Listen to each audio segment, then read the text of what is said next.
femme doit être soumise? La femme doit être soumise, le verset 23 nous dit pourquoi? Parce que l'homme est le chef de la femme. Vous savez, aujourd'hui, les choses ont évolué dans le monde, mais pas dans le bon sens. Aujourd'hui, l'homme et la femme sont mis sur un pied d'égalité. Pour Dieu, ce n'est pas le cas. Alléluia. Quand l'homme et la femme sont placés quelque part, pour Dieu, c'est l'homme qui est le chef. Et la femme vient après. Avant, quand nous on se mariait, on nous a dit que c'est l'homme qui identifie le lieu, c'est pas sa d'habitation, parce que tu te rappelles, et la femme le suit. Maintenant, les choses ont évolué en 2019. Depuis 2019, on a un nouveau code civil qui parle du mariage, qui dit qu'aujourd'hui, le lieu d'habitation doit être défini de façon conjointe par les différents maris, les différents époux. Est-ce que vous êtes d'accord avec moi? La Bible dit que la femme doit être soumise. Pourquoi? Parce que le mari est le chef de la femme. Le mari est quoi? Le chef de la femme. Chère femme, excusez-moi de vous dire la vérité, l'homme n'est pas votre égal. Je ne le dis pas parce que je suis un homme, je le dis parce que la Bible dit, l'homme n'est pas votre égal. Alléluia. Amen. Deuxième raison pour laquelle la femme doit être soumise, donne-moi le verset 24. Donne-moi le verset 24 pour qu'on voie. Je veux qu'on lise les versets pour ne pas que vous ayez l'impression que je suis en train de vous dire quelque chose qui n'est pas biblique. Il dit, or de même que l'église est soumise à Christ, les femmes aussi doivent l'être. Le verbe ici qui est employé, c'est quoi? C'est le verbe devoir, qui est conjugué comment? À la troisième personne du pluriel. Les femmes aussi doivent être. Chaque fois qu'on emploie le verbe devoir, on est en train de parler d'une obligation. Donc l'obligation que le ciel attend de la femme vis-à-vis de son mari, c'est la soumission. Et quand on parle d'obligation, on n'est pas dans la discussion. Quelque chose qui est une obligation n'est pas discutable. Quelque chose qui est une obligation, on ne doit pas revenir là-dessus. C'est à faire ou à laisser, à prendre ou à laisser. Je vous dis la vérité, beaucoup de femmes qui très souvent ne sont pas mariées ou ne sont pas épanouies dans le mariage. Parce que la clé qu'il faut pour que le mariage soit épanoui, c'est d'abord pour la femme, sa soumission. La deuxième raison pour laquelle la femme doit être soumise, c'est que c'est une obligation du ciel. La troisième raison, allons-y ensemble dans le livre de 1 Pierre. On verra cette fois-ci ce que Pierre va dire par rapport au mariage. 1 Pierre, au chapitre 3, permettez-moi de lire à partir du verset 1. Est-ce que vous êtes ici? 1 Pierre, chapitre 3, lisons à partir du verset 1.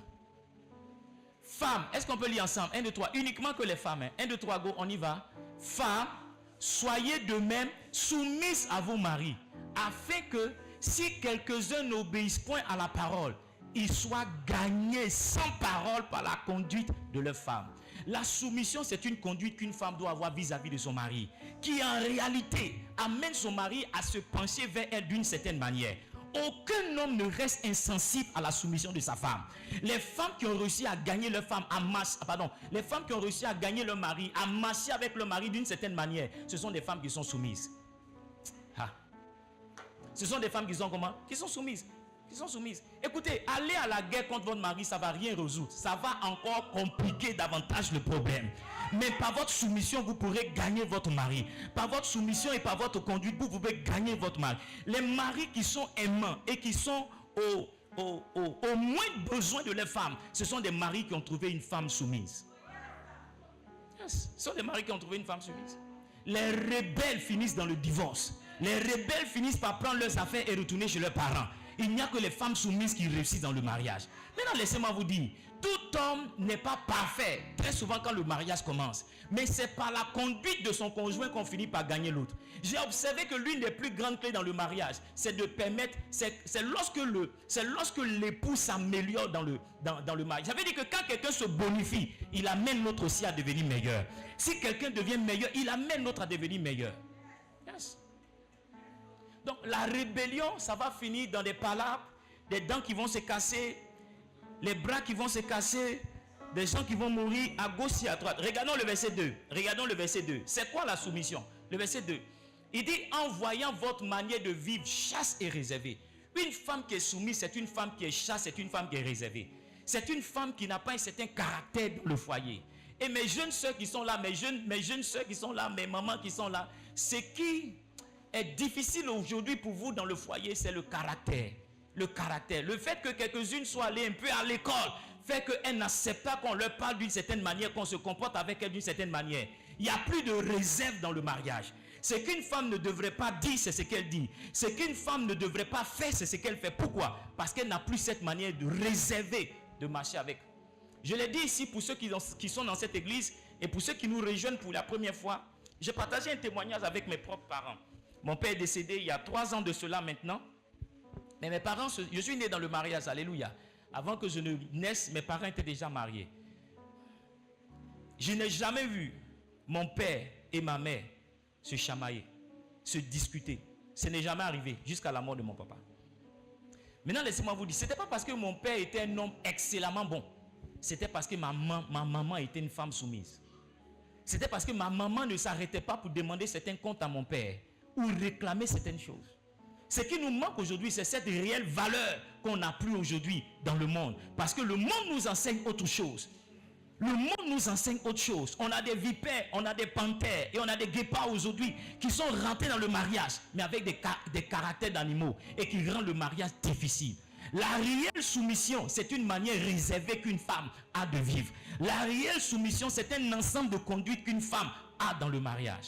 Les hommes, je viens tout à l'heure vers vous. Parce que quand on parle de soumission comme ça, vous êtes contents. Parce que vous dites, ah, parce que c'est bien. Si ma femme pouvait être là pour comprendre tout ce que tu dis là, on aurait moins de problèmes dans le foyer. Alléluia. Donne-moi le verset 3, verset 4. Lisons le verset 3. Toujours Pierre. Pierre dit quoi? Il dit, ayez cette parure extérieure qui consiste, ayez non cette parure extérieure qui consiste dans les cheveux tressés, les ornements d'or ou les habits qu'on revêt. Nos mamans sont toutes belles aujourd'hui. Ah, et regardez vos make-up, comment vous brillez. Regardez vos parures, regardez les choses que vous avez mis dans vos cheveux. Regardez les mèches que vous avez ajoutées. Regardez les rouges à lèvres que vous avez mis. Regardez les bijoux que vous avez portés. Regardez vos vêtements, comme vos vêtements brillent. L'apôtre Paul dit, c'est pas ce qu'une femme doit rechercher premièrement. Donne-moi le verset 4. Ah, vous n'aimez pas ma prédication, mais laissez-moi prêcher. Quelqu'un d'autre va aimer ma prédication. Il dit, mais quoi? La parure intérieure est cachée dans le cœur. La pureté incorruptible d'un esprit doux et paisible. En réalité, une femme qui est une femme soumise, c'est pas seulement une femme qui est réservée uniquement, mais c'est une femme qui est douce. C'est une femme qui a un esprit doux. C'est une femme qui est une femme de paix. C'est une femme qui n'envoie pas les querelles. C'est une femme qui n'envoie pas les difficultés. Mais c'est une femme qui est une femme de paix. Et l'apôtre Paul va plus loin. Parce qu'en réalité, la soumission là, c'est pas pour notre mari qu'on le fait. La soumission, c'est pour Dieu qu'on le fait. Il dit pourquoi? Il dit qu'il est d'un grand prix devant Dieu. La soumission de la femme à son mari, c'est Dieu que ça touche. Ça veut dire que si tu es soumise, que ton mari n'en a que fait de ta soumission, tu es en train d'honorer le Seigneur. Ta soumission honore le Seigneur. Ça veut dire que je cherche à me soumettre, pas pour pouvoir plaire à mon mari, mais je cherche à me soumettre pour faire quoi? Pour plaire à Dieu. Pour plaire à Dieu. Pour plaire à Dieu. Plaire à Dieu. Christelle, si tu marches dans la soumission, ton mariage sera un havre de paix. On va se poser la question s'il y a des gens qui vivent dans votre maison, parce que jamais on entendra, je vais casser ton cou, hein. Est-ce que tu me connais? Tu me connais pas encore, hein? J'étais marié là, tu penses que c'est quoi? C'est quoi? 1 Pierre le chapitre 3, donne-moi le verset 5. La soumission, je finis avec ça. La soumission est une vertu dans le royaume. Il dit, ainsi se paraît autrefois les saintes femmes qui espéraient en Dieu, soumises à leur mari. Au verset 6, il va donner l'exemple de Sarah.